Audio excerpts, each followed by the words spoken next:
I want to welcome you to the Ask Jeff Daily Question on YouTube. A couple of days ago, we did a special Christmas edition on Wednesday night, and we've taken all those questions and we've separated them up for our daily question for each and everybody to enjoy. So enjoy today's Christmas question on Ask Jeff. If Jesus was not born on December 25th, ooh, you just let the cat out of the bag. Yeah, probably not. Then when was he most likely born? This is one of those questions that comes up every year. It even comes up in the middle of August. We have these dates that we oftentimes celebrate major things of our faith, particularly in this time of year, what we know is Christmas. The biblical evidence that Jesus was born December 25th is zero, okay? The cultural evidence that Jesus was born December 25th is about zero as well, okay? Understand that these large celebrations of the birth of Christ, now what we know as Resurrection Sunday, or commonly referred to as Easter, has always been a big deal. That's always been a big one. But Christmas really wasn't that big a deal in the early church like it is today, okay? Understand, it really didn't become a big deal until about the 4th century when what we know as the Emperor of Rome declared Christianity the official religion. Those two married, and what happened there is we, quote unquote, Christians, we got to take over the pagan holidays, okay? We had the privilege, that used to be your day, that's our day now, all right? And so on the 25th of December, where the sun god was celebrated as being born, no, how about the one true God, all right? And so we just took over, for lack of better terms, that day. So the question is, when is the most likely time that what we know as the birth or Christmas story took place? I want to talk about some practical things and then a very theological thing, okay? Let's talk practicality. The shepherds were out in the field with their sheep, okay? Now, again, I know, by the way, in the Middle East, it gets really cold, okay? Now, we don't think of it as cold over there because it's a desert, but understand at night it gets real cold, and in the wintertime it does get cold. Those manger scenes I told you about one or two questions back, a lot of those caves is where they would take the sheep and the animals when it got bitterly cold. What does the Bible say the sheep were doing, or the shepherds? They were out in the fields, meaning it would have been warm.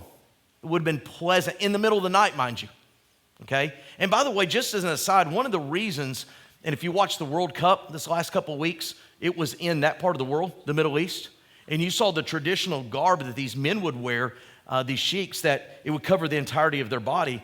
Basically, that was to protect them from the scorching sun by day, but also to keep them warm at night because the temperature fluctuates so much.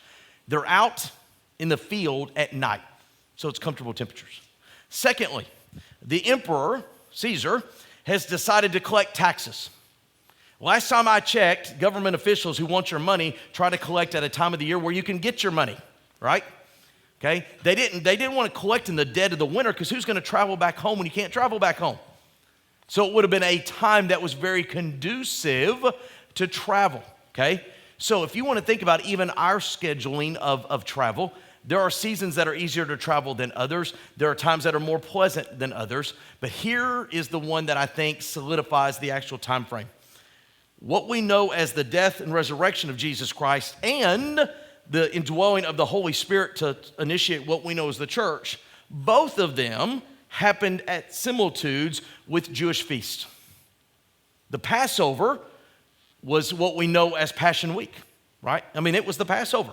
And so as they're celebrating that lamb whose blood the angel, passed over back in Exodus chapter 12, Jesus is shedding his blood. 50 days later, at the feast known as Pentecost, the Holy Spirit descends. Did you know that in the early fall, there is a Jewish feast called the Feast of Tabernacles? Okay? The Feast of Tabernacles means the Feast of Dwelling. You know what the word Emmanuel means? He who dwells with us, right? And it's one of only 2 of the Jewish feasts that the male men of age were required to attend. It's the Feast of Tents, and they would all gather together and they would do this Feast of Gathering. And so what we know is the Feast of Tabernacles. Now the Jewish calendar is on a 360, not a 365, typically takes place somewhere between mid-August to mid-October. So that, again, makes a lot of sense with the practicality of it, that Christmas actually probably has already happened this year, but we're going to celebrate it this Sunday, just to let you know. But again, I'm not against December 25th as long as we celebrate it, and we highlight it. I'm not so interested in what date it was and or was not, because the Bible does not say the exact date, month, and day that it took place. Why? My personal opinion? Because it's not the birth that's the most important part. It's the resurrection. And after the resurrection says, and after the third day. The Bible even says the day he was crucified, the 14th of Nisan. We are given specific dates for death and resurrection, not for birth, because at the end of the day, it's not the birth that's the most important aspect. It is the death and the resurrection. Thanks for being a part of today's daily question. Now, we answer a question each and every day. Please feel free to submit a new question at AskJeff.net. We may not have gotten to yours today, but we eventually will continue to be a part of this. Subscribe so you don't miss out on a question every day.